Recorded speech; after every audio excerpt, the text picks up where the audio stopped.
नमस्कार दोस्तों। तो आज का हमारा टॉपिक काफी हॉट रहने वाला है, जो आजकल काफी ट्रेंडिंग में भी है। राम मंदिर में चोरी।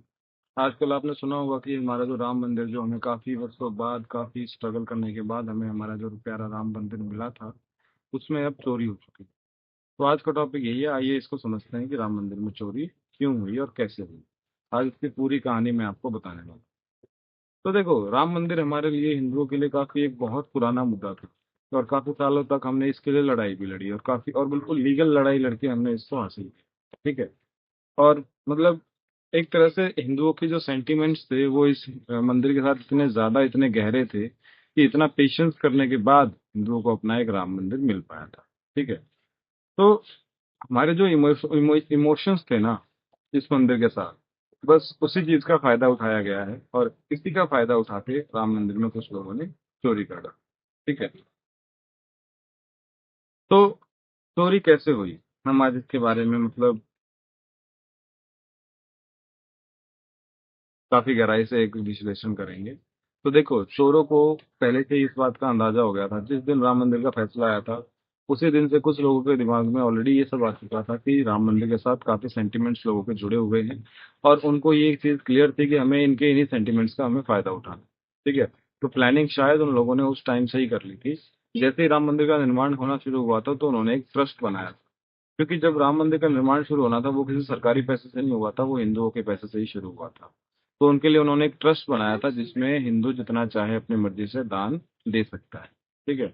तो उस ट्रस्ट में लगभग लगभग 1500 करोड़ रुपए बहुत जल्दी सबमिट हो गए थे। काफी हिंदुओं ने बिल्कुल दिल खोल के दान किया था। तो ट्रस्ट ने फिर बोला कि भाई अभी हम दान एक्सेप्ट नहीं करेंगे, काफी सारा दान ऑलरेडी आ चुका है, और इतने दान में जो है वो राम मंदिर बड़े आराम से बन जाएगा। ठीक है। अब उन्होंने प्लानिंग करी कैसे? तो उन्होंने सोचा कि इतना सारा दान आ चुका है, तो हम इस दान को अब कैसे भी यूज कर सकते हैं। लेकिन अगर हमने इस ट्रस्ट को सरकारी बना दिया, तो फिर हमें एक एक पैसे का जवाब देना पड़ेगा। क्योंकि जैसे ही ये ट्रस्ट को उसको सरकारी हो जाता, गवर्नमेंट के अंडर आ जाता, तो ये आरटीआई के अंडर भी।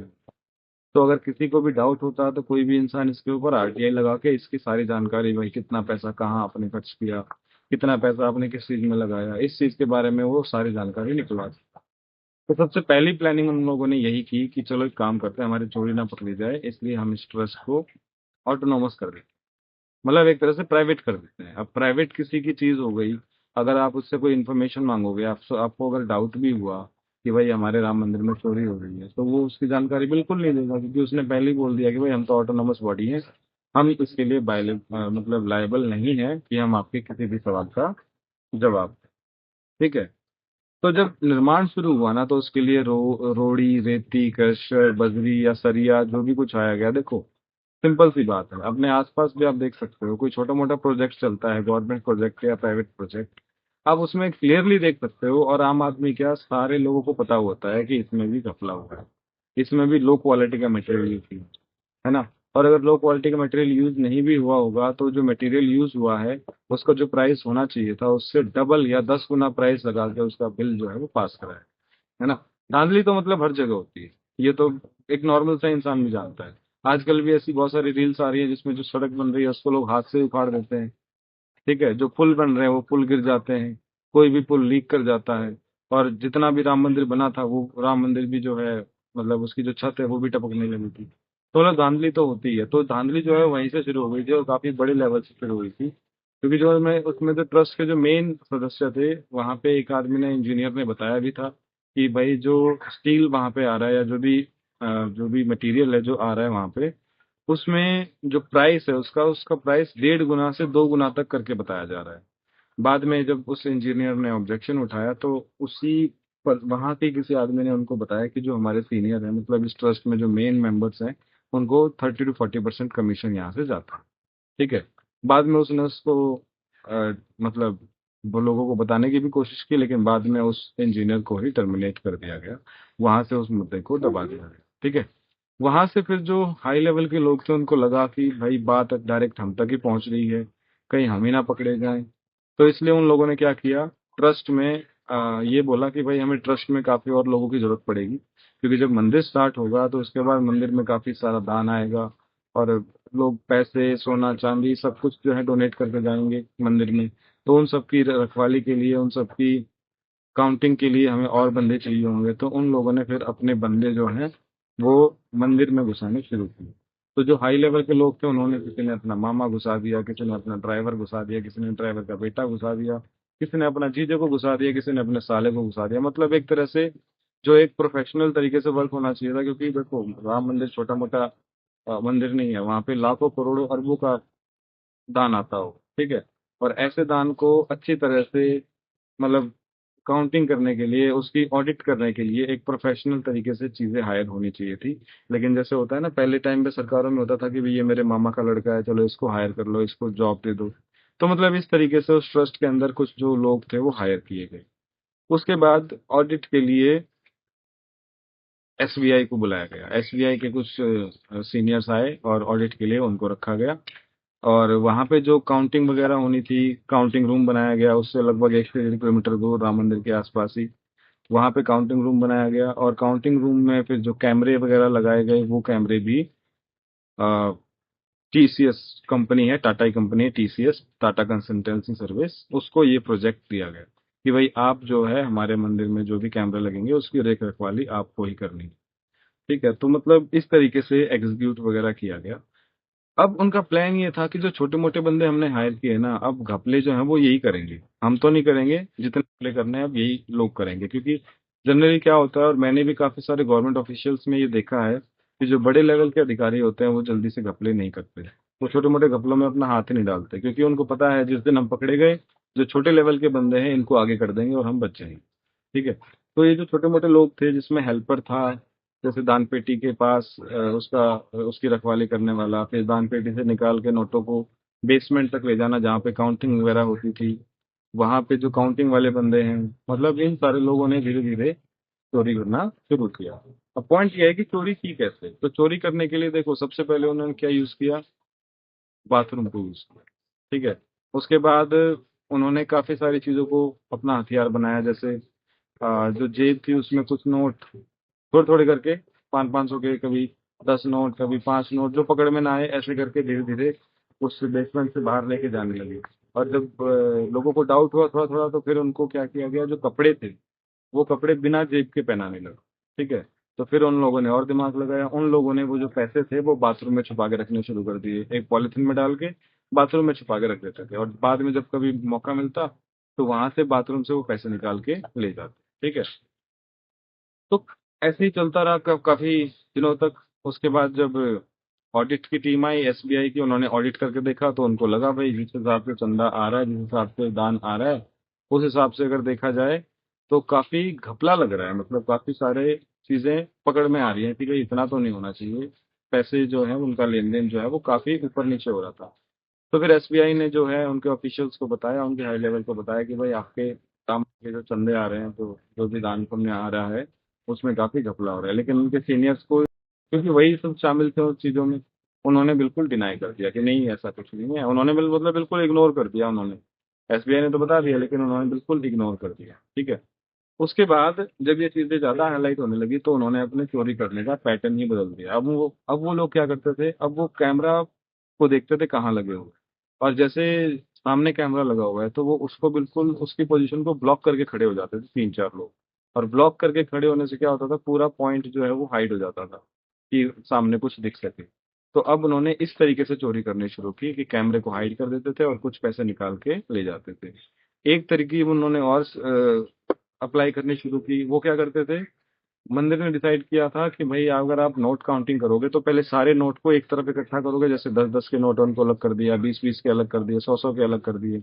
उसके बाद आप जो बंडल बनाओगे ना, वो 100 का बंडल बनाओगे, सो दैट हम बंडल काउंट करें और जल्दी जल्दी से काउंटिंग हो जाए। तो उन लोगों ने बड़ी चालाकी से क्या किया, 100 के बंडल बनाने के बजाय 120 के बंडल बनाए। तो जहाँ पे अगर सपोज 100 के बंडल अगर बनाते हैं 500 के, तो 50,000 रुपये हो गए, और 120 नोट डालेंगे उसमें तो 60,000 रुपये हो गए, मतलब सीधे सीधे 10,000 का घपला। अब वो क्या करते थे, जैसे ही वो नोट काउंटिंग में चढ़ गए उसके ऊपर स्लिप लग जाती है एक, कि भाई ये 10,000 का, ये 100 नोट का बंडल है, ये 200 नोट का बंडल है, उस पर एक स्लिप, एक टैग लगा देते हैं। अब वो करते भी क्या थे, मान लो किसी गड्डी में 120 नोट डाले हैं, तो वो क्या करते थे, उसके ऊपर 100 का ही टैग लगाते थे, तो सबको लगता था ठीक है इसमें 100 ही नोट है, और उसको आगे पास करके भेज देते थे।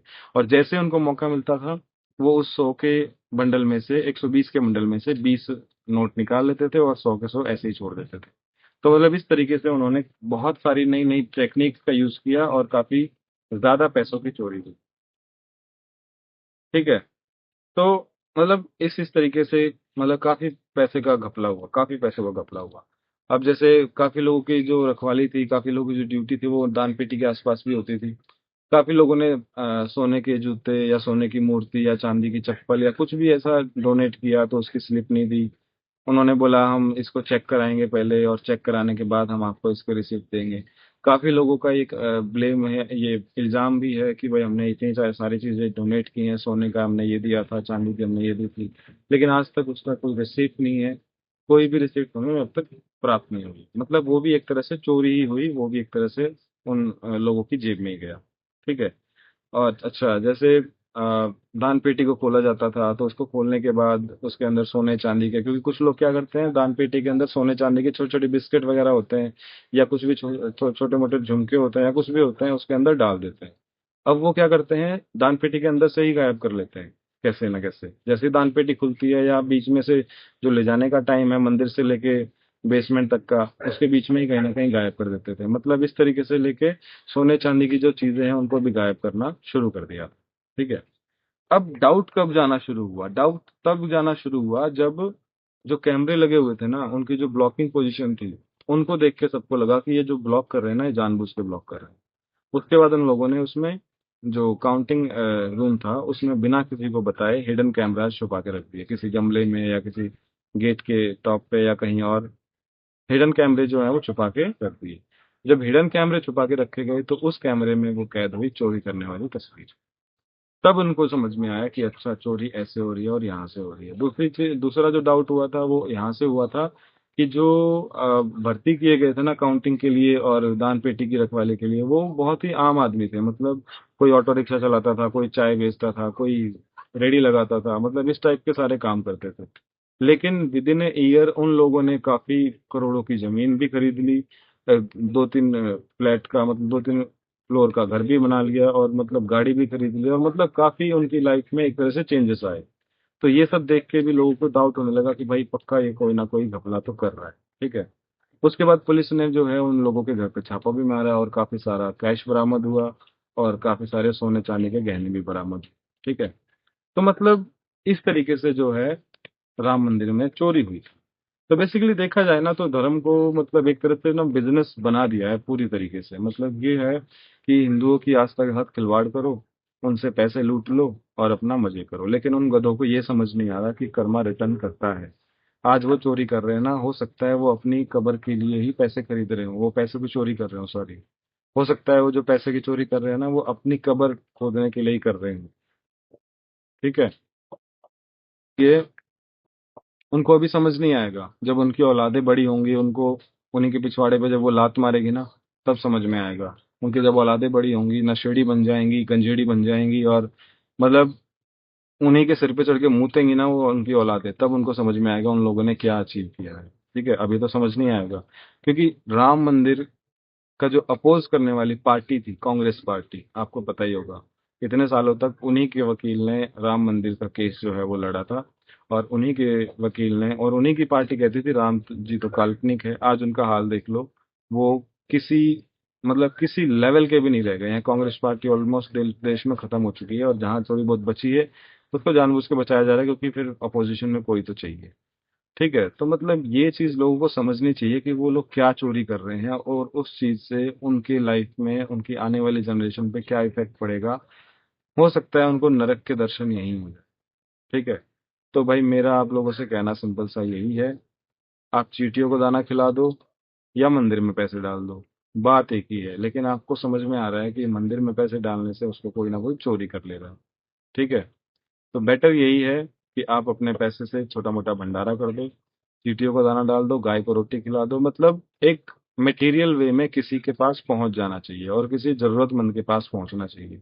आई थिंक वो ज्यादा वर्थ इट होगा दान करने में। ठीक है। तो मेरा आपसे यही रिक्वेस्ट है कि अगर आप दान पुण्य करते हो तो कुछ ऐसी जगह पे करो जहाँ पे जेन्युइनली किसी की जरूरत है।